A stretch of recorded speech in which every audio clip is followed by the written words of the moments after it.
Alors, c'est un peu interactif ce soir avec un mentimètre pour ceux qui connaissent ou pour ceux qui connaissent pas. Ce sera encore expliqué. Vous pouvez scanner le QR avec votre téléphone et vous arrivez à une page où vous indiquez un code. Voilà le code. Et donc, vous aurez 4 endroits où vous pourrez donner votre appréciation. Donc, c'est un peu une conférence interactive où vous pouvez indiquer votre opinion. Alors, passons maintenant à la présentation des invités ce soir. Je commence à ma gauche. J'ai Jean-Louis Tsayen, qui est le coordinateur de l'initiative pour un droit de vigilance. Et puis, secrétaire Jessica Lopez, qui est au CA de l'ASTI. Elle est également représentante dans la plateforme GIF de l'organisation du 8 mars. Elle est active là-bas. À ses côtés, Nathalie Paulus, qui travaille pour le SAL. SAL, c'est le Citizens for Ecological Learning and Living. Encore à côté, Nora Bach, présidente de l'OGBL et présidente de la Chambre des salariés. Et tout à fait au fond, j'ai Patrick Duric, qui est président du LCGB et vice-président de la CSL. Alors, nous allons démarrer. Vous avez encore une fois les intervenants. On les voit maintenant tous. Donc, pour ceux qui n'avaient pas encore l'occasion de scanner le QR, c'est votre dernière opportunité et vous pouvez déjà commencer par la première question. Vous pouvez déjà vous y lancer pour voir quels sont les sujets qui vous occupent au quotidien. Où êtes-vous actif? Chacun a 5 points à octroyer. Et là, ça devrait normalement se passer comme une lettre à la poste. Alors, on peut tout de suite commencer par les intervenants qui, ce soir, sont assis à mes côtés. Et je vous demanderai l'un après l'autre de vous présenter un petit peu, en parlant de la question, ce qui est votre but, quelles sont les priorités de votre organisation. Et alors, on peut peut-être commencer par qui? Il y a des volontaires. Jean-Louis, peut-être à toi?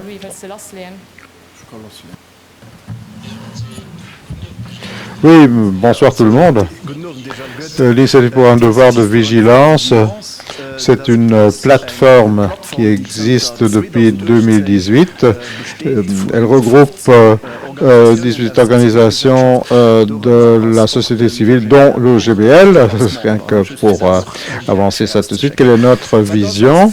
Notre vision, c'est celle que nous avons pour avoir un monde avec de la durabilité où c'est pas l'appât du gain qui est le premier agent qui motive, mais où plutôt les entreprises doivent respecter les droits humains, les droits écologiques, les droits liés au climat, et ce, chez nous et dans le cadre de leur chaîne de livraison. Et pour nous, c'est relativement clair, sans ces chaînes-là, sans les hommes et les femmes qui y travaillent, rien ne va se passer. Ce sont eux qui font de sorte qu'on ait quelque chose dans l'assiette.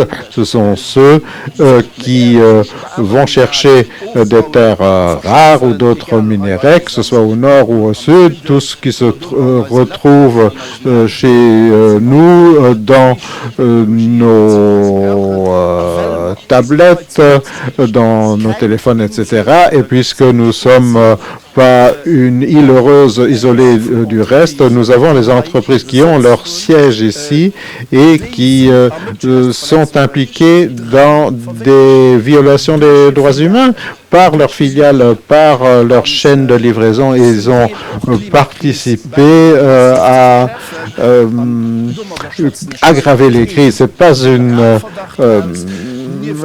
suspicion générale. Il y a bien entendu ceux qui n'ont rien à voir. Et ils font pas grand-chose pour respecter les droits de l'homme. Donc, nous voulons une législation digne de ce nom, avec un devoir de vigilance en matière de climat, environnement, droits de l'homme, pour que ce ne soit pas une justice confinée aux frontières du propre pays.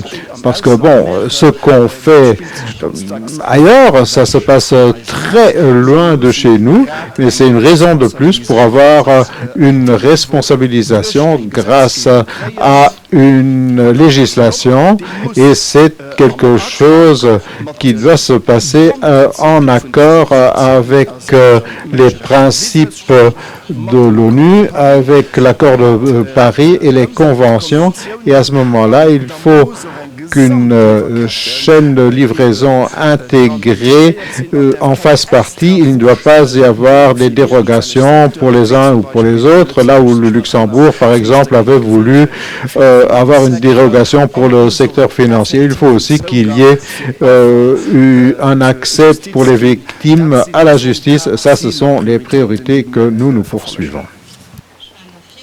Oui, alors je continue. Moi, je suis vraiment un peu distraite parce que il y a les résultats qui me bouleversent. Je vois le résultat dans le secteur migration, où le résultat est particulièrement mauvais. Alors, je fais la recherche à la plateforme GIF, à l'ASTI. Alors, j'ai une approche où c'est un peu comme une loupe. On veut voir ce qui est visible, ce qui l'est moins, qui doit supporter la responsabilité. C'est plus une perspective qu'un sujet, parce que le sujet, quelque part, oui, c'est considéré comme important. Le racisme structurel, tout ça, c'est un peu transversal. Je pourrais en parler pendant des heures sur nos revendications, et je vous conseille d'ailleurs de lire les recommandations du GIF de cette année, parce que on a quand même fait beaucoup de choses dans le détail. Pour le dire brièvement, on a quand même le souci d'avoir un exercice important. Il faudrait écouter les gens qui sont sur le terrain, et c'est ça qu'on fait pas assez souvent aujourd'hui. Je peux vous donner des exemples. Quand on dit notre grand problème, c'est le logement. Quand on parle de la violence contre les femmes et qu'il y a un nouveau service qui est financé, et on est tous sur le terrain, et là, ça change rien. Si on ne change rien aux conditions des femmes dans des situations précaires, ou s'il y a des choses qui se passent en matière de ces femmes qu'on n'a toujours pas aidées, parce qu'elles sont des victimes de la violence. Il y a des conventions qu'on n'a toujours pas ratifiées. Ça va être quand même temps de respecter la convention d'Istanbul. Merci Jessica. Spannend. Gaat erop met de nulluisteren aan Arbeitszeeën. Bon, on va quand même voir que c'est important pour les mouvements citoyens, que les citoyens doivent avoir plus la possibilité de s'impliquer dans les décisions politiques, surtout quand il s'agit du climat, de l'environnement. Quand on veut vraiment avoir une transition équitable, il faut avoir tout le monde à bord. Il faudrait vraiment mieux les impliquer. Ce qui est important pour moi et pour mon organisation, c'est que tout cela, on ne veut pas le faire seul. Pour nous, ce qui est important, c'est de travailler dans des collectifs pour travailler dans des plateformes. Nous ne pouvons pas avoir une seule organisation qui s'engage à tout et c'est pour ça que le GIF fonctionne très bien et pour ça qu'on a la Fondation pour le climat, on a Novocha pour avoir une réaction par rapport aux pressions du côté des organisations dans la société civile. Et pour nous, ce qui est important, c'est de rassembler de plus en plus de personnes pour aller dans la même direction. Parce que pour nous, c'est vraiment la vision importante de travailler dans un collectif pour avoir de la joie pour pouvoir arriver à des conséquences concrètes. Alors, le front syndical est appelé. Nora, toi, oui, c'est peut-être plus simple à expliquer ce que nous on fait au sein de l'OGBL. Nous sommes un syndicat qui s'engage pour les personnes salariées et leurs familles et pour défendre leurs intérêts par rapport à la politique et par rapport au patronat. Alors, ça paraît simple. On pourrait croire qu'on est uniquement là pour lutter pour de meilleurs horaires de travail et de meilleurs salaires, mais c'est quand même pas tout. Il s'agit aussi des jeunes à l'école, il s'agit aussi des personnes malades, les jeunes, les chômeurs, les anciens, les pensionnés. Nous sommes là pour représenter toutes ces familles dont il convient de les défendre ses intérêts. Alors, on pourrait bien entendu décliner tout ce qui concerne l'agenda syndical, mais je vais vous épargner ça parce que ça couvre une centaine de pages. Mais en tout cas, les droits humains, et alors tout comme Jessica, nous sommes actifs dans le domaine du féminisme et dans la politique migratoire. C'est un sujet où les syndicats sont forts aussi, dans le mouvement pacifiste, on y est représenté aussi, dans la politique environnementale, les syndicats jouent un rôle important et on travaille aussi dans les secteurs de la protection du climat et de l'environnement. Et là, c'est aussi dans l'ADN l'ADN plutôt des syndicats. C'est la première chose qu'on fait le matin quand on se lève, parce qu'il faut toujours lutter, sinon on a déjà perdu. Alors, oui, il faut avoir aussi des coalitions. C'est bien qu'on y arrive. C'est quand même un bon signe de voir ça ici dans la salle, même si c'est pas encore aussi équilibré qu'on aurait souhaité. Mais on voit quand même qu'il y a des gens qui viennent en provenance de toiles de fond différentes. Alors, on pourrait quand même voir ça. Alors, Patrick. Donc, je me permettrai de dire qu'actuellement, nous avons une discussion où notre modèle social est sous pression. Et un modèle social, bon, c'est un système où, contrairement à ce qui se passe à l'étranger, la plus grande crise que nous avions il y a 50 ans, on a développé une tripartite chez nous où les syndicats, le patronat et le gouvernement ont réussi à chercher des solutions. Le compromis, ce n'était jamais notre seule vue. On est toujours allé dans la direction d'un compromis.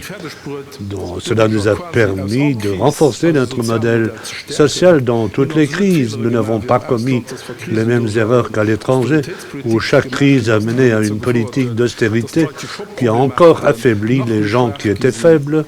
Et par ce biais, les crises et tous ces modèles ont fait que nous avions une certaine assurance sociale à Luxembourg. Les préretraites, c'était le combat de la crise de la sidérurgie. La préretraite, par le biais du travail posté, bon, les gens peuvent l'utiliser. Et actuellement, nous sommes dans une situation où deux partenaires disent, voilà, nous ne voulons plus de cela. Nous voulons certes vous écouter, mais décider tout seul. Et là aussi, c'est une partie de la démocratie de base qui est perdue, parce que c'est la Chambre des salariés. Les grands syndicats représentatifs qui représentent tous les salariés du pays. Nous savons aussi que nous avons le problème du droit de vote dans ce pays, ce qui fait qu'une petite partie de la population, un tiers, vote pour la Chambre. Les gens qui n'ont pas le droit de vote à Luxembourg ont des problèmes et on ne parle pas des frontaliers. Mais notre cohésion sociale a toujours été ainsi définie et tout cela est mis en jeu. Et c'est donc très important actuellement de nous échanger et d'essayer de créer des liens, de trouver des intersections. Si nous ne le faisons pas, ce morceau sera perdu et ce pays deviendra plus pauvre parce que le modèle social a contribué à ce que nous ayons cette société actuellement avec toutes ses fautes, avec tous ses avantages. Mais si nous n'avions pas ce modèle, ce pays se présenterait différemment et cela irait plus mal en tout cas, sans tout l'engagement que nous avons. Bon, je vous remercie. Et là, je pense qu'on peut comprendre quelles sont vos origines et on peut aussi très bien comprendre quel est l'objectif de ce soir et de toute la journée où nous avons eu des ateliers avec différents acteurs de la société civile au 4e étage, où il y a eu beaucoup de discussions et où on a essayé de voir comment on peut davantage créer des alliances entre différents acteurs qui ne se sont peut-être pas encore connus, et aussi tout cela en vue de notre manifestation du 28 juin, où la société civile devrait aussi participer. Et pour cette raison, je passe à la partie analytique où nous pouvons nous poser des questions sur l'actualité politique d'aujourd'hui. Et pour cette raison, je vous pose une question, je vous propose une nouvelle tâche où vous pouvez, dans un mot, décrire la situation politique, comment vous la ressentez. Et alors, il y aura un nuage. Et je vais encore une fois donner la parole au Front syndical par rapport à une évaluation pour savoir où nous sommes actuellement à Luxembourg sur le plan politique, dans quelle situation sommes-nous, parce que en vue du 28 juin, nous aurons beaucoup de sujets, de nouveaux dynamismes desquels vous pouvez parler. Bon, ce sont des mots bien choisis qu'on trouve sur l'écran. Nous vivons actuellement une politique gouvernementale comme nous ne l'avons plus connue au cours des dernières décennies. C'est difficile de faire passer le message dans toute la société parce qu'on ne le sent pas encore. Mais c'est quelque chose où nous, les actifs, bon, il y a une rupture, nous le sentons, il y a quelque chose qui se passe. C'est un gouvernement néolibéral qui, comme Patrick l'a bien expliqué, est tout à fait du côté du patronat et du grand capital. Et cela fait, bon là, il y a un grand bloc, le patronat et la politique contre la population. Et nous le ressentons tant pour ce qui est des contenus, dont nous allons encore parler, que pour les salaires, les temps de travail, le travail du dimanche, les pensions, le droit de manifester, les droits fondamentaux, aussi au niveau de la politique de migration. Vous savez tout cela, mais nous le vivons tant pour les contenus que pour la forme, ce dont tu as déjà parlé. En fait, on essaye de nous éliminer de manière radicale. C'est ce que le gouvernement Frieden essaye de faire. Ils ne veulent plus collaborer avec les syndicats. Et nous le savons, ça, ce n'est pas une bonne société.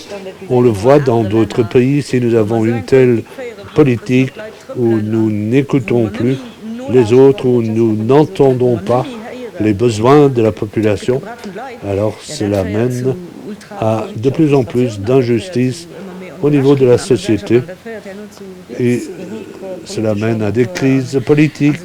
Donc oui, pour nous, c'est difficile. Mais la situation politique actuelle, à nos yeux, c'est du jamais vu. Et cela explique la réaction que nous montrons. Je voudrais seulement rajouter que le Luxembourg est en train de commettre toutes les erreurs qui n'ont pas été commises en 50 ans. Et Nora l'a bien décrit, il suffit d'aller voir dans les pays voisins, là où la question sociale, ou les questions sociales n'ont pas été trouvées une solution dans le sens de la population. Bon, c'est inutile de parler d'un pays précis.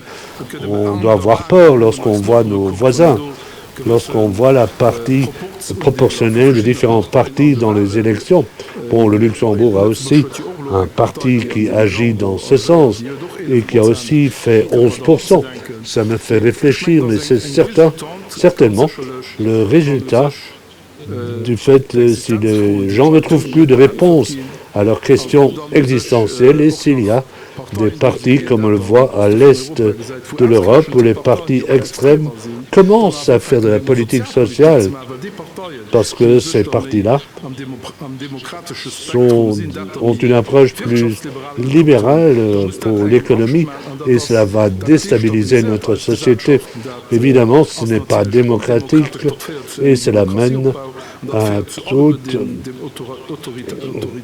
les agissements autoritaires, tous les agissements autoritaires que nous avons connus dans ces pays.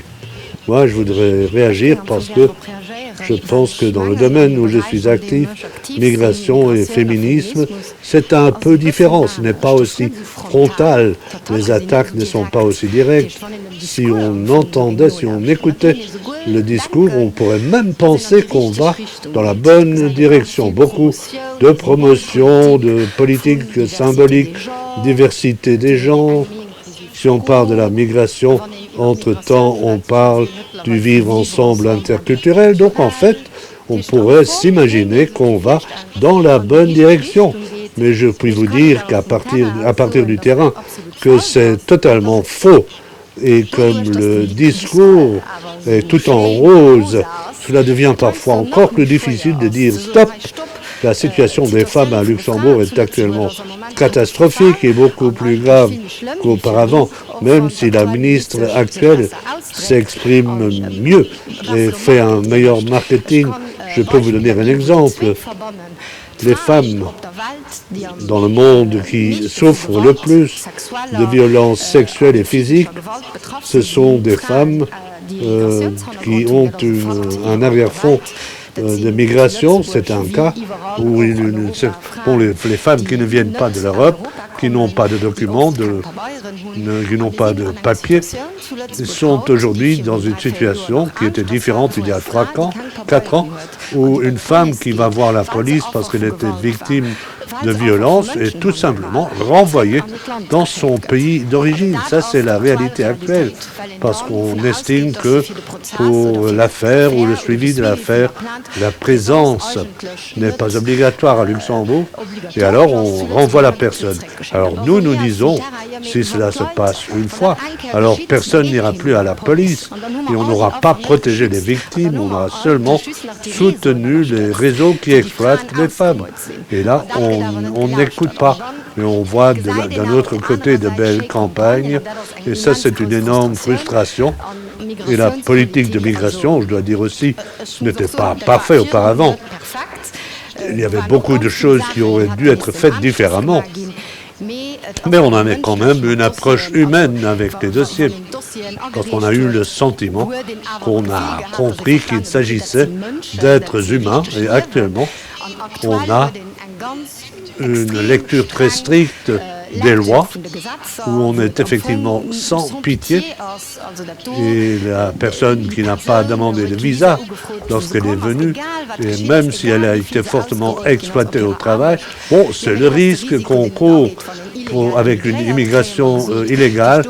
Donc là, c'est radical, même si ce n'est pas aussi frontal que l'attaque contre le droit du travail. Bon, l'attaque contre la migration et les femmes est tout aussi dramatique. Bon, nous pouvons dire la même chose pour l'environnement. Et il y a aussi le greenwashing. En fait, nous avons un arrière-fond nous devons des taxes à céder à l'Union européenne, mais aussi longtemps que ce n'est pas énervant. Bon, en tout cas, nous ne sommes pas encore arrivés à un moment où on dit nous ne croyons pas au changement climatique. Ça, c'est plus ou moins clair. Mais apparemment, il y a des rumeurs où différents ministres ne l'ont pas encore constaté. Mais en général, le gouvernement accepte le changement climatique, accepte nos actions, mais aussi longtemps que cela ne dérange pas le grand commerce. Et ça, c'est vraiment catastrophique. Et nous voyons beaucoup de problèmes, et le climat, la nature, bon, on dit on va dans la forêt est belle, c'est bien de se promener dans la forêt. La plupart des ministres aiment se promener dans la forêt, mais ne savent pas dans quel état se trouve cette forêt. Donc nous mettons tout en couleur pour que cela se présente d'une belle manière. Il ne faut surtout pas que cela fasse mal à ceux qui ont de l'argent.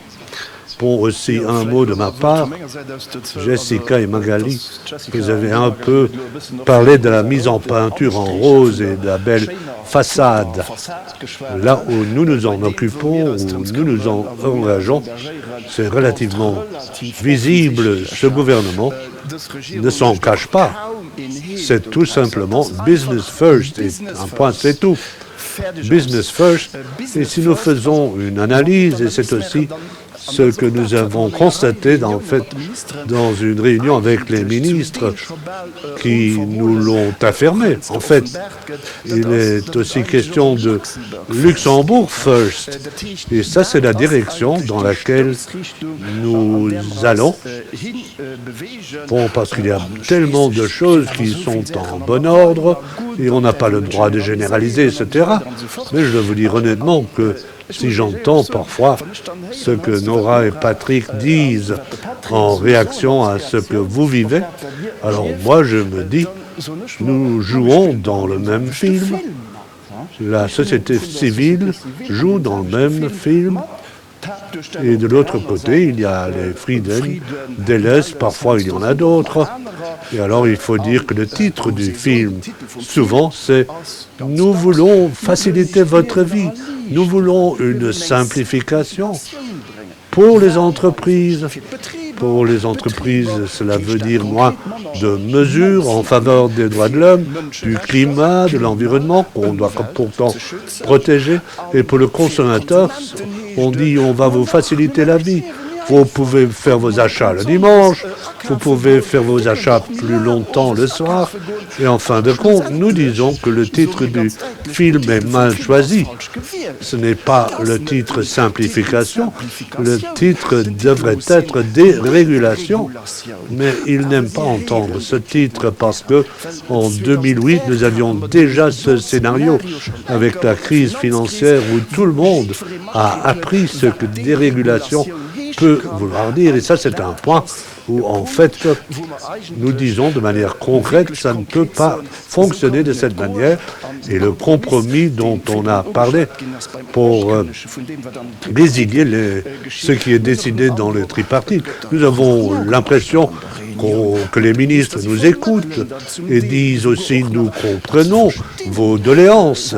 Et ensuite, ils font absolument le contraire. Bon, je pense que tous les intervenants de ce soir et aussi le public ont fait la même analyse de la situation politique catastrophique qui existe actuellement à Luxembourg. Et pour cette raison, nous passons au point suivant où il faut voir quels sont les problèmes actuels de la société civile et des syndicats, pour des défis structurels ou les enjeux stratégiques où nous devons trouver des solutions, où nous devons développer des idées en commun et évidemment pour pouvoir l'emporter à la fin. Et là, je vous donne une autre tâche. Je vous présente différents défis, des obstacles qui vous sont proposés. Et vous devez établir un classement par priorité, entre moins prioritaire et plus prioritaire. Vous devez indiquer quelles sont les plus grandes priorités. Voilà, et je regarde ici sur le plateau qui veut continuer avec la question de savoir quels sont les défis, comment est-ce que la société civile peut se préparer. Bon. Bon, de ma perspective, je dois dire que la caméra que je vois au début m'a insécurisé au début. Et cela montre le défi.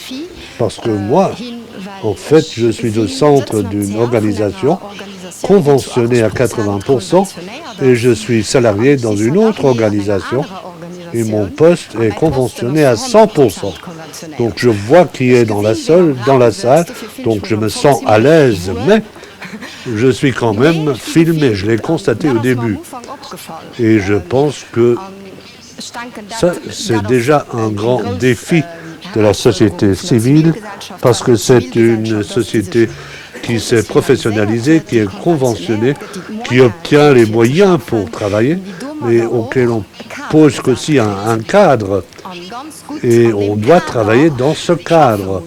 Sinon, on court le risque de perdre son emploi. Et je pense que c'est un premier grand défi, parce que souvent, pour différents sujets, on ne peut pas s'exprimer parce qu'on sait que cela risque d'avoir des conséquences pour une organisation. Je dirais qu'un autre défi, c'est ce qu'on appelle ici fatigue militante. Moi-même, j'ai déjà été dans la situation, mais je le vois constamment. Parfois, il y a un cynisme qui se développe. On dit c'est tellement grand ce que nous devons combattre, le patriarcat, le capitalisme, c'est énorme et les moyens sont disproportionnés. Et parfois, on peut penser que, de toute façon, cela n'avance à rien. Et on entend parfois les gens sur le terrain dire « c'est très difficile, est-ce qu'en plus, je dois descendre dans la rue, à quoi bon ?» Ça, c'est un autre grand défi. Bon, la joie, de garder la joie et l'optimisme. Et parfois, nous avons nous-mêmes des problèmes pour cela. Et je pense que c'est un des problèmes que nous avons. Et on le voit aussi aujourd'hui, nous réagissons beaucoup. Évidemment, nous sommes ici aujourd'hui parce que nous devons absolument nous organiser dans la situation actuelle et je pense que nous allons aussi y penser, penser à l'organisation si nous avons nous-mêmes un agenda en commun et si nous ne réagissons pas seulement par rapport à des attaques externes. Je voudrais souligner cela parce que nous sortons d'une réaction contre quelque chose, mais nous devons aussi être en faveur de quelque chose, dire pourquoi nous nous organisons et dire pourquoi nous nous engageons. Parce que si on est en faveur de quelque chose, on se fatigue beaucoup moins parce qu'on essaye de construire quelque chose et de réunir les gens. Et ce n'est pas pour dire nous sommes des visionnaires. Nous ne voulons pas voir qui est encore là. Bon, il faut quand même voir la réalité. Et nous devons nous donner un espace où nous pouvons nous imaginer d'être en faveur de quelque chose, de nous engager pour certaines choses, de descendre dans la rue pour quelque chose plutôt que d'être contre quelque chose. Mais descendre dans la rue, bon, pour toute la pression qui vient de la part de ce gouvernement, avec l'éloignement renforcé, le projet de loi Rassemblement, qui en fait nous donne toujours des restrictions pour descendre dans la rue et de nous organiser. Cela me fait peur. Patrick, bon, oui, je trouve que c'est une partie importante de toute cette affaire parce que les gens consomment les informations différemment. Nous avons tous des sujets qui ne sont pas faciles à accepter. Il nous faut un certain temps, un argumentaire pour informer les gens. Et nous sommes confrontés, depuis quelques années, tous les ministres ont construit des dossiers entiers. Et le mot-clé par rapport aux syndicats, ce n'est pas la simplification, mais la modernisation. Nous voulons devenir modernes et le gouvernement a un accès rapide vers la presse et nous devons trouver un moyen pour sensibiliser le grand public par rapport à nos sujets, mais ne pas commettre l'erreur des médias sociaux et de ne pas faire passer le contenu. Et ça, c'est un défi extrême. Si nous parlons devant nos membres, ils savent de quoi nous parlons. Et si nous allons plus loin, il faut faire très attention à notre manière de faire passer le message de manière très concrète. Si j'explique à quelqu'un quelle est la problématique des conventions collectives, alors il est plus ou moins d'accord ou non. Mais si je lui dis que dans quelques années, il doit travailler quelques mois de plus, alors il est tout de suite réveillé. Et je pense que ça, c'est aussi une problématique que nous avons. Et depuis que certains politiciens sont actifs aussi en Amérique, bon, ils racontent des mensonges et c'est accepté.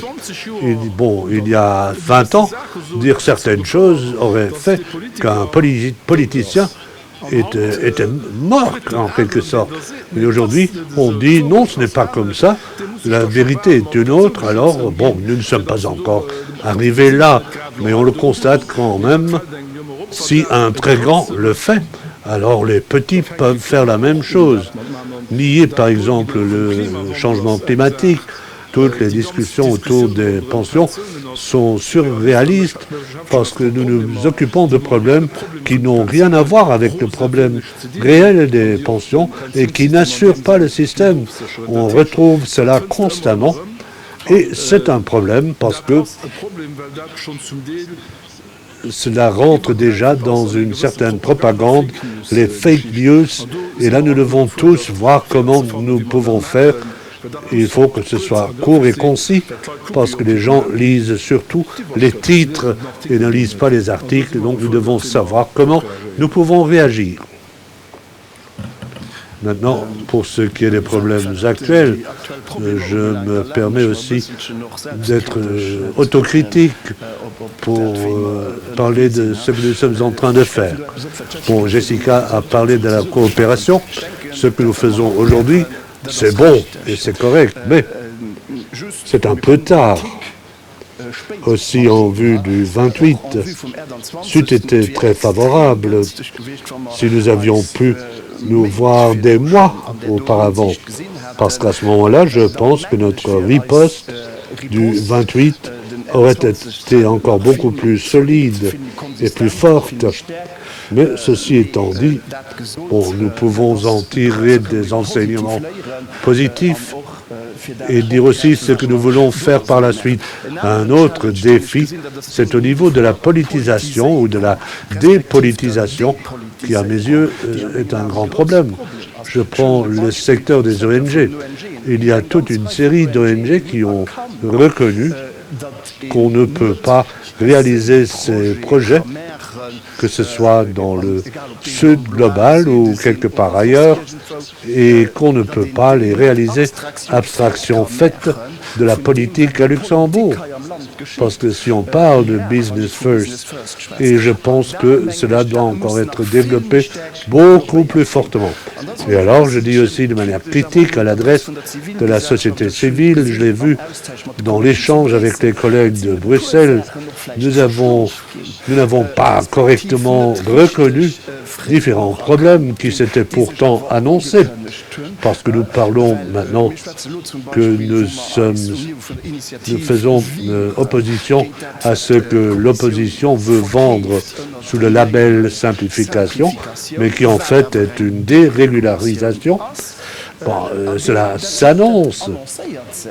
Il y a toute une flotte d'omnibus qui vont quitter le garage prochainement, pas seulement pour le Green Deal, pour les droits de l'homme, pour la protection de la nature, mais ça va continuer dans le domaine de la défense, de la chimie, ça va continuer dans d'autres domaines, ou alors on simplifie en faveur des entreprises avec des effets qui, dans de nombreux domaines, vont encore se répercuter lorsqu'ils arrivent à réaliser cela. Donc je pense qu'il est très important, pour ce qu'on a dit plusieurs fois auparavant, il faut aborder les problèmes en commun et il ne faut pas que tout le monde produise sa propre sauce, mais nous devons voir que c'est un défi qui nous concerne tous. Je voudrais encore ajouter que parfois, je sens aussi dans les organisations qu'il est difficile d'expliquer les relations. Je travaille dans une organisation qui s'occupe avec des migrants, alors on dit oui, la réforme des pensions, mais ce n'est pas notre problème. Mais je pense que c'est une grande critique que j'adresse à mon propre secteur. Non, il faut commencer à s'occuper des relations. Comment est-ce qu'on peut penser que le droit du travail et les conditions de travail n'ont rien à voir avec la migration? Et je pense vraiment qu'on le voit constamment. Les gens et les organisations qui s'occupent des femmes se concentrent vraiment seulement sur les femmes. Et c'est à ce niveau que la société civile, les ONG, les ASPL, c'est à ce niveau que nous devons aussi travailler. C'est aussi un peu un mea culpa. Bon, je rejoins cette pensée. On a dit tellement de choses. Tout est correct.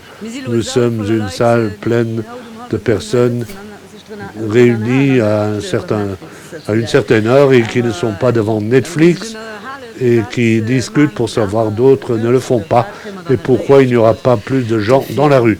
Et je pense que dans notre engagement au quotidien, c'est une question de tous les jours. C'est notre grand défi d'inciter les gens à se lever et à faire opposition, à comprendre qu'il faut reconnaître les relations.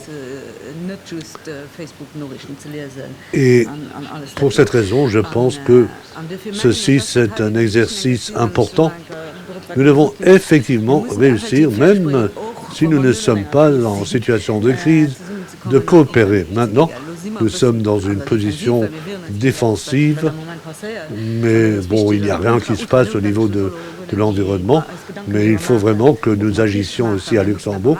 Mais pour l'avenir, et Jean-Louis l'a dit, tout ce qui va se passer après le 28, bon, nous allons voir comment nous allons réagir. Mais bon, ici dans la salle, il y a des personnes, des syndicalistes qui, du matin jusqu'au soir, s'adressent à des gens pour leur dire « Tu sais ce que tu dois faire le 28 ». Parce que ici, l'enjeu est total. La société, comment voulons-nous vivre à l'avenir? Et nous le faisons constamment. Nous contactons les gens et ils nous disent « Vous devriez davantage parler avec les gens, réaliser donc des vidéos. Pourquoi est-ce que vous ne faites pas plus de publicité ?» Bon, ici dans la salle, il y a des gens qui connaissent ce phénomène. Mais pour m'arrêter sur une note positive, nous avons toujours réussi dans l'histoire, mais bon, cela va nous donner la force de continuer et de ne pas dire ça ne nous avance à rien. Peut-être que nous avons eu besoin de cela pour nous réveiller. Cela nous fait sortir de notre zone de confort et nous pouvons maintenant construire le monde que nous voulons. Je pense que c'est une bonne transition pour le prochain sujet où je voudrais davantage regarder l'avenir, parler d'une manière stratégique. Comment est-ce que nous allons continuer? Nous avons essayé de voir quelle est la situation à Luxembourg, quels sont les problèmes, les défis qui nous attendent, comment allons-nous le faire, est-ce que nous pouvons construire le rapport de force, non seulement pour faire opposition aux attaques qui auxquels nous sommes confrontés, mais aussi pour construire quelque chose où nous pourrons nous retrouver dans une meilleure société. Très bien. Voilà, ça c'est un peu la question aux intervenants. Vous pouvez aussi mentionner des campagnes, des mobilisations, des luttes menées auxquelles vous avez fait partie ou non, dont vous étiez témoin, des choses qui vous ont inspiré ou qui pourraient nous inspirer ce soir. Et la même question est également posée au public, donc des actions réussies à vos yeux auxquelles vous avez participé. Vous pouvez décrire ça par téléphone interposé. Est-ce que quelqu'un veut démarrer? Oui, Jessica. J'aimerais parler de la plateforme GIF, parce que c'est quand même un très bon exemple. C'est une série d'organisations, mais aussi des syndicats et des partis qui se rassemblent pour avoir des activités aux alentours du 8 mars. Ce n'est pas comme si une seule manif ou une action pour le 8 mars était le seul but. C'est le processus en lui-même qui est un but. Simplement pour vous expliquer comment le GIF se mobilise au cours des 4 ou 6 dernières années, ça s'est passé de la manière suivante. Le GIP a organisé pas mal de rencontres ouvertes un peu partout dans le pays, avec un choix entre différentes langues.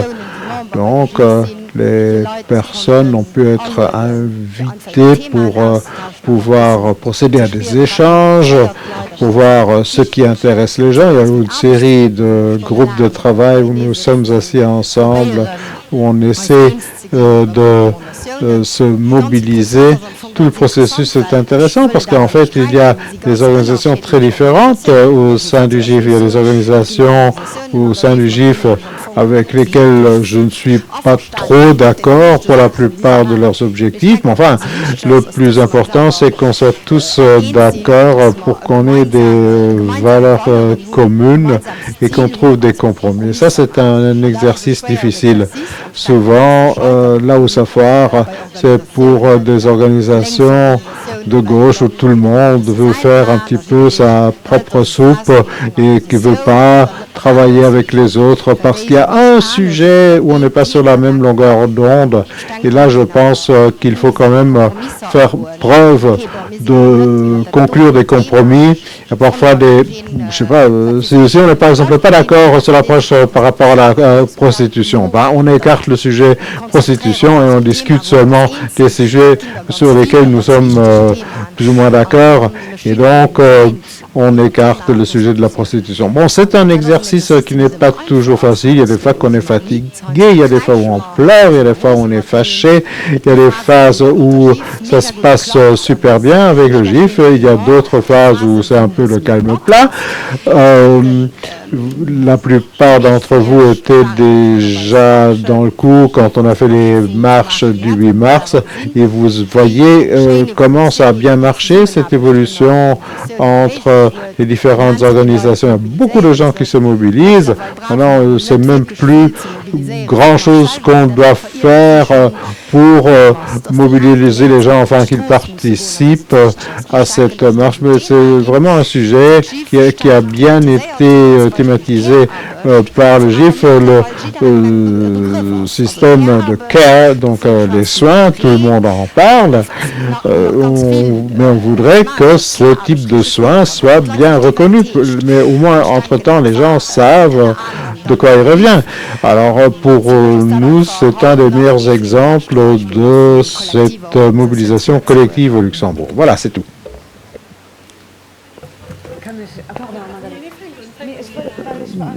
Ben, je suis un peu étonné parce que disait Jessica, mais j'ai un autre exemple, mais je dois dire que tu as raison. Moi, j'étais là-bas au GIF aussi, enfin, moins actif que dans mon rôle pour l'OGBL, mais c'est vrai que c'est vraiment une expérience à faire. Tu y vas et tu constates qu'il y a des choses qui bougent. là, tu vois qu'il y a une énergie innée. Tu as raison quand tu dis qu'il y a des moments où c'est plus difficile que d'autres. Il y a des moments où personne n'a encore envie de faire quelque chose. Mais bon, mais on avait quand même 5000 personnes dans cette année. Donc, qui sont allés de leur propre initiative. Donc là, vous donnez vraiment l'exemple. Mais mon point culminant dans la vie d'une organisation, ça c'est la manif 2016, c'était il y a 9 ans. Il y en a pas mal ici dans la salle qui étaient dans le coup. Et alors c'était 9000 personnes, mais on a dû bosser pour ça, pour les obtenir. Il y en avait quand même pas mal qui pendant un an ou plus ont pratiquement fait la tournée des entreprises dans le secteur de la santé, dans le secteur social. Tu dis à tout le monde, non mais tu viens là, la prochaine fois. Et c'est vraiment l'exemple d'une manif qui était un superbe succès. On en a connu d'autres où c'était franchement moins mirobolant ou carrément pas mirobolant du tout, mais ça tu le sais jamais, seulement le jour où l'événement a lieu, si c'est un succès ou non. Ou alors tu as cette rencontre avec le rassemblement à la rue de Hollerich, et c'est tout à fait à la fin que je suis allé, et j'ai longé les gens, mais c'est quoi cette histoire, quoi qui vient de se passer là? Ah, vous étiez dans le coup, qu'est-ce qui s'est passé? On a vu cette marée humaine, alors c'est vraiment quelque chose qui te marque, ça reste un des plus beaux jours de ma vie. Là, on se dit, tiens, il y a quand même une raison pour laquelle on est là. Oui, je crois qu'on a beaucoup de choses qui nous rassemblent de par les événements qu'on a dans la rue. C'est soit parce qu'on a beaucoup de gens, ou alors parce qu'on bloque une rue ou un pont. Et le pont rouge, quand on l'a bloqué en 2019 avec l'initiative pour le climat, eh ben, c'était quand même un moment fort. Ce sont des choses symboliques. Et il y a des moments où on se dit, ça suffit, on bloque. Idem pour Youth for Climate quand ils ont fait leur camping devant la Chambre des députés. Donc ce sont quand même des choses où on se rassemble, où on occupe un espace ensemble. Et ce que je trouve super important aussi, ce sont des choses où on crée de nouvelles plateformes, comme TIFF, ou alors avec Caritas. Et c'est pas seulement sur le plan thématique qu'on est sur la même longueur d'onde, mais c'est là aussi qu'on agit avec d'autres organisations de la société civile. Merci. Oui, pour rester dans la rue, Milena, quand tu as parlé de moments de gloire, il y a un mois à peu près, j'ai vraiment compris que, puisqu'on est membre d'une Fair Steel Coalition, on voulait associer les acteurs en provenance de l'Afrique du Sud, du Mexique, de Bosnie, du Libéria. Ils étaient ici et la journée de l'Assemblée générale, on a manifesté auprès de deux entreprises, l'une que vous connaissez, ArcelorMittal, l'autre que vous connaissez peut-être pas, Ternium. On l'a fait ensemble avec eux et on s'est retrouvé avec les métallos en provenance de France qui avaient manifesté parce que chez eux, en raison de la perte d'emploi, ils sont en train de trinquer. Et donc, on a parlé aussi avec les représentants des salariés, avec les gens du Sud global, on a pu avoir un échange. Et ça prouve que ce sont les alliances dont on a besoin. Et le deuxième moment important, c'était début 24, quand il y avait cette loi sur les chaîne de livraison qui a été cassée parce que Christian Lindner en Allemagne a fait cavalier seul et le Luxembourg a eu peur parce qu'il avait eu peur de voter pour parce que les holdings seraient concernés par cette législation et de ce fait, c'est avec beaucoup d'acteurs que non seulement au Luxembourg mais ailleurs aussi, on a réussi à renverser la tendance pour que les CSDD soient maintenus tels quels. Et ça, c'est aussi une question de résilience qui est très importante, résilience dont nous avons besoin tous ensemble parce qu'il y a quand même des fois où on craint vraiment d'être écrasé.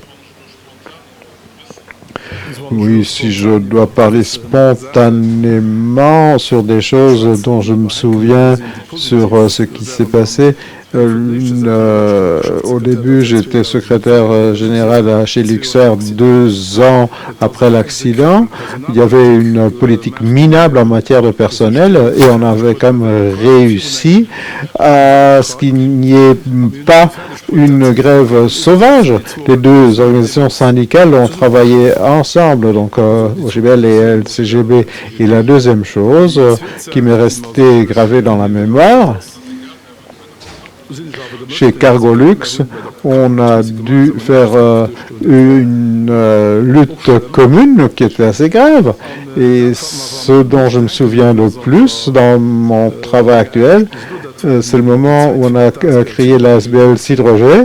C'était un temps vraiment génial où on a travaillé ensemble. Après, on ne savait plus très bien qui était dans quel syndicat, mais on a travaillé dans le bon sens, dans le même sens. Et à la fin, c'est John Castagnaro qui est devenu président de la SBL.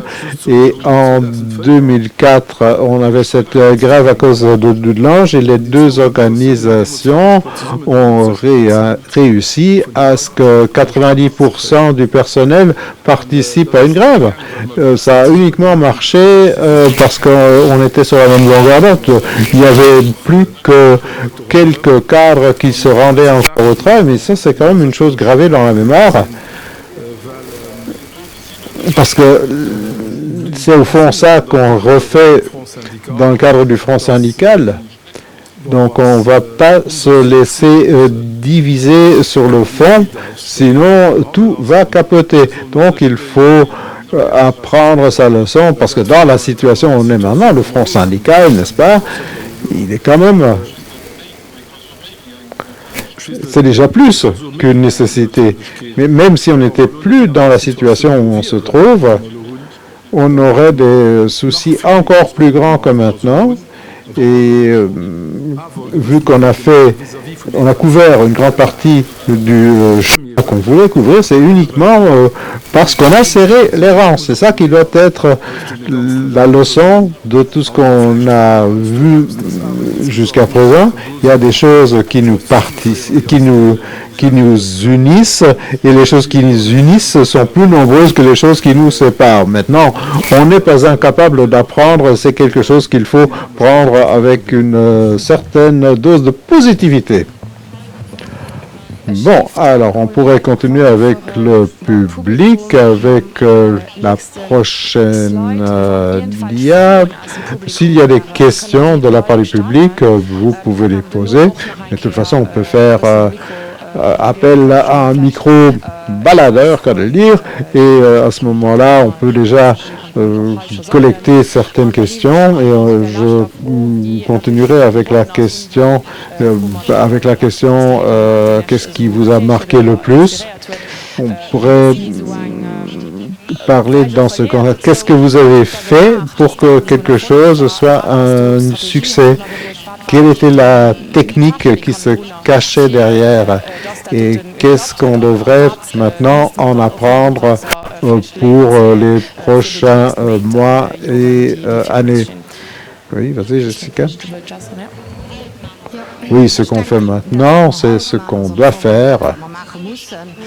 Il faut coopérer entre organisations parce qu'avant, on a un peu l'impression qu'il y a les raisons thématiques, les femmes, les migrants, etc.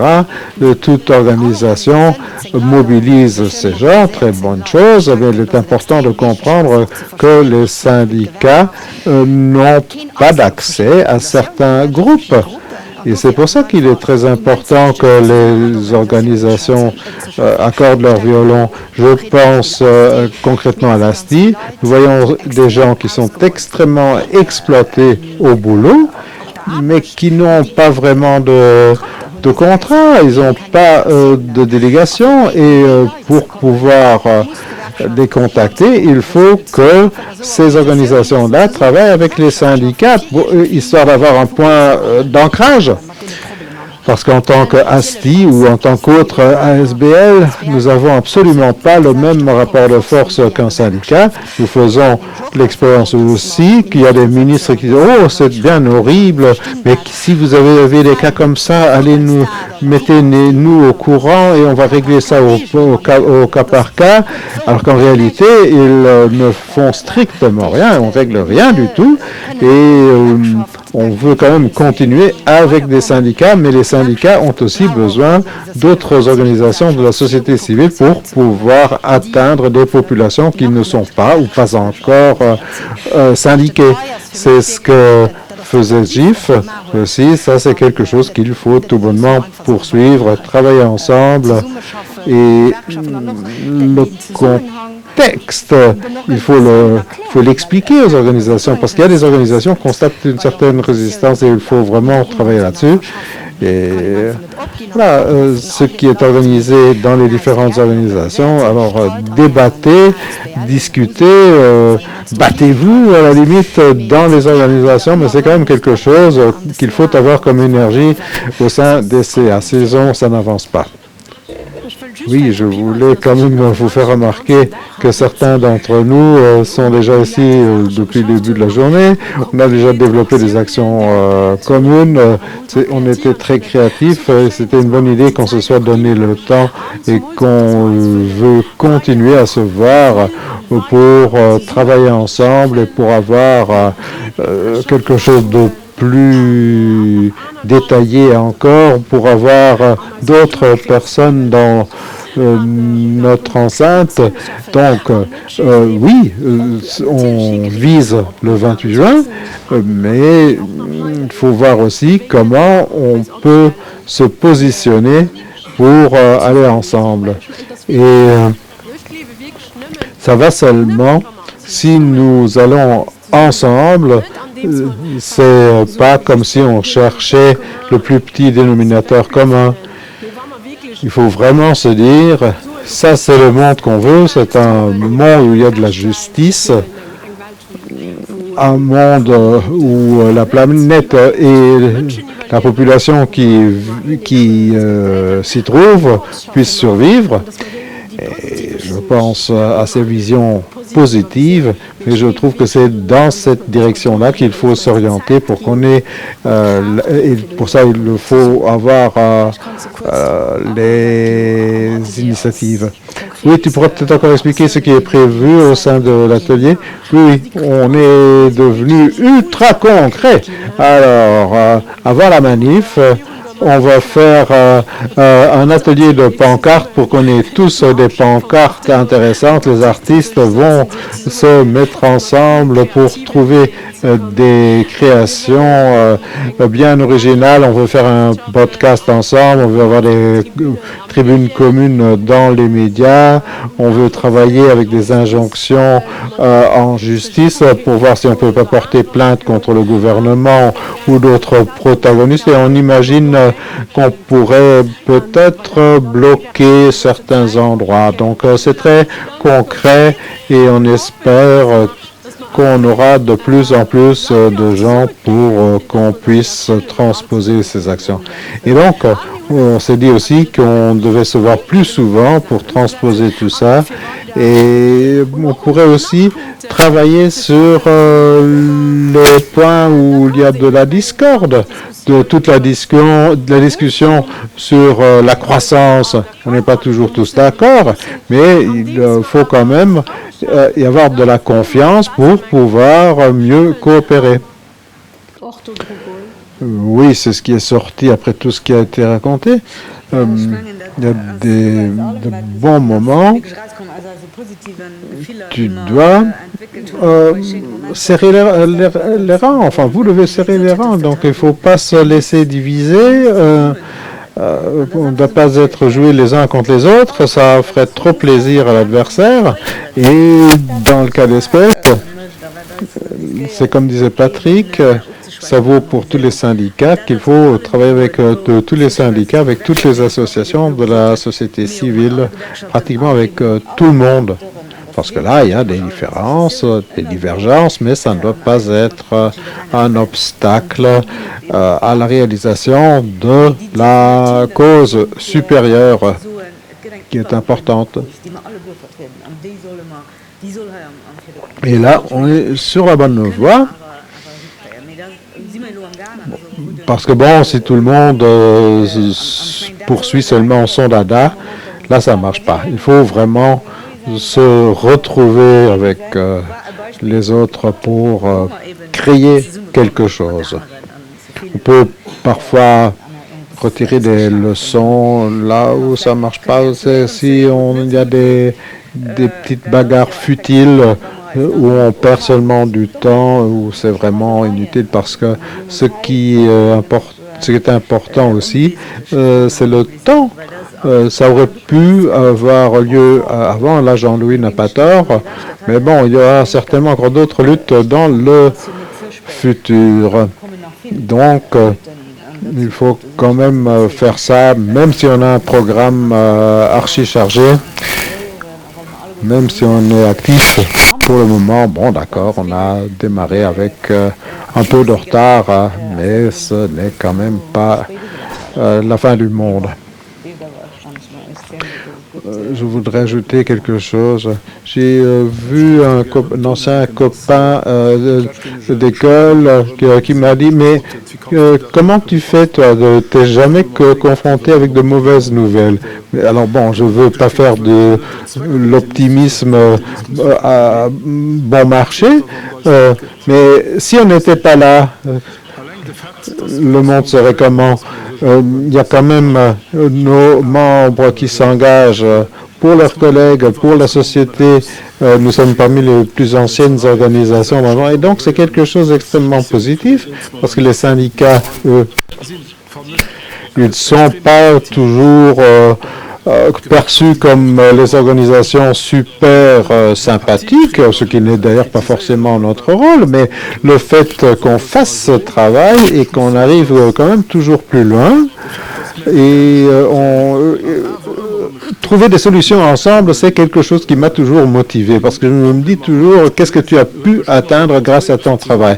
Et il y a des moments comme celui-ci, qui est peut-être un peu plus difficile, parce que là, il y a des moments où il y a des gens qui peuvent avoir des relations presque enfantines, et il y a quand même des moments où on est confronté à des événements positifs, parce qu'on a l'impression de travailler pour le bien commun. Oui, je reprends ce que disait Patrick. Il n'y a pas d'alternative à ce que nous faisons. Nous sommes obligés de le faire, mais nous devons aussi faire de sorte que ce soit une longue voie, une longue marche, ce qui implique qu'il y ait de la résistance, de la résilience, et c'est là que nous devons penser à notre propre positionnement. Qu'est-ce qui nous renforce dans cette voie? Et il y a une série de réponses qui ont été données. Il faut avoir un bon réseau national et international. Et on a vu durant les 6 dernières années, quand on a travaillé dans ce système de coalition, on voit ce qui se passe dans les coulisses, on voit qu'il y a des rapports de force. Alors, c'est pas toujours aussi évident qu'aux États-Unis, mais je dois vous dire, j'ai quand même constaté certains parallélismes.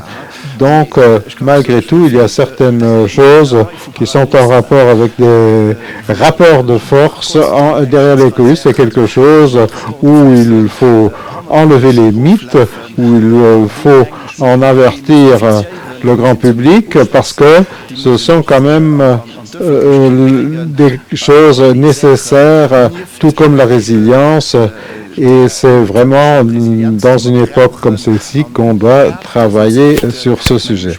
Oui, je crois qu'il y avait quelques personnes qui avaient essayé de répondre à cette question. Finalement, c'était assez réussi. Puis il y avait une question qui se pose après le 28 juin.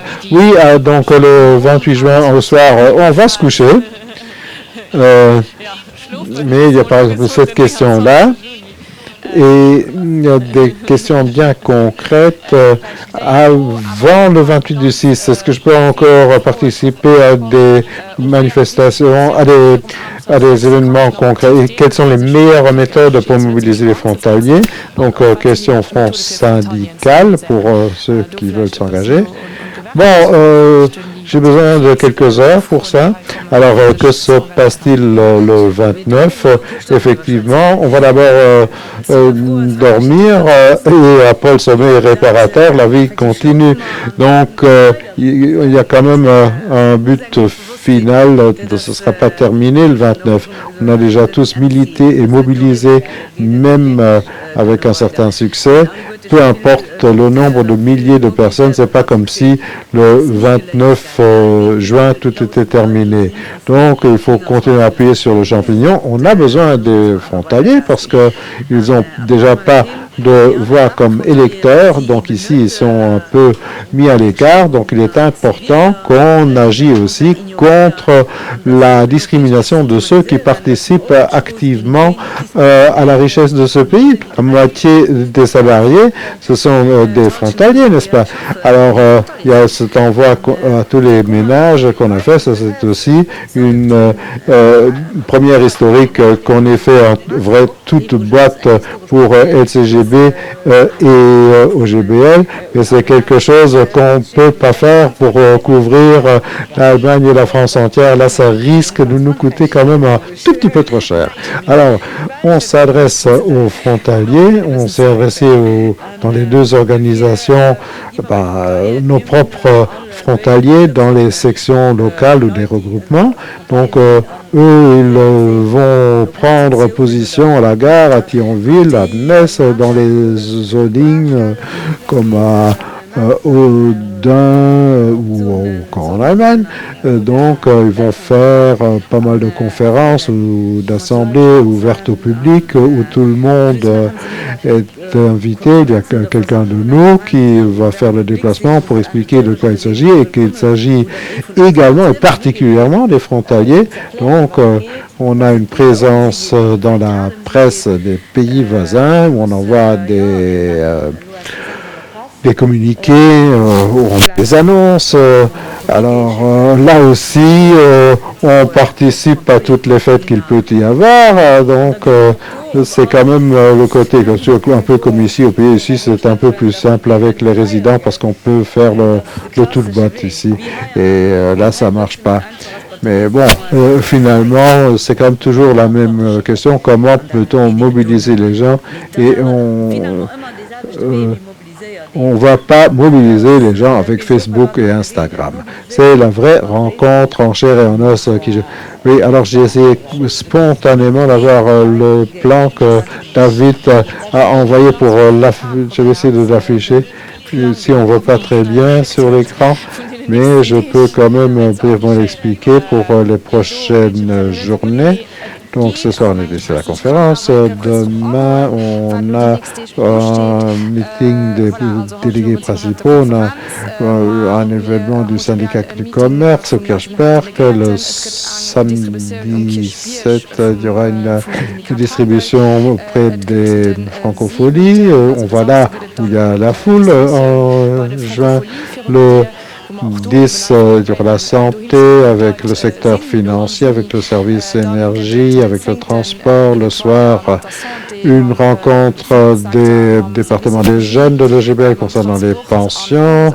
Alors, vous voyez, tous les jours, il y a 100 000 actions à peu près, et tout ça, c'est prévu. Peut-être encore, s'il y a encore des jeunes ici dans la salle, ils peuvent encore s'engager chez le service des jeunes, au campus Gay Secretion au lycée Belleval.